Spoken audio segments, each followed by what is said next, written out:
Here are the AoShi WRM and AoFu WRM. Before getting into the cubes, I would like to say thanks to Junwen for sending me these cubes to test out. Alright, so let's take a look at the 6x6 first.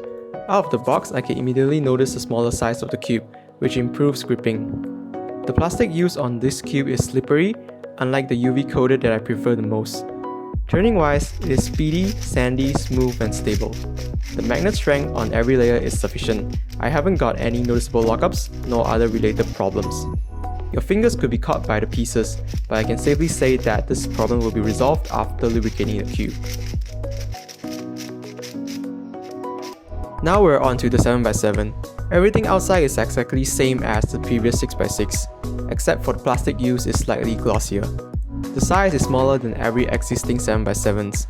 Right off the bat, the turning feel is very similar to the 6x6 but a little bit flimsier. That may be due to the weaker magnets opted by the designer.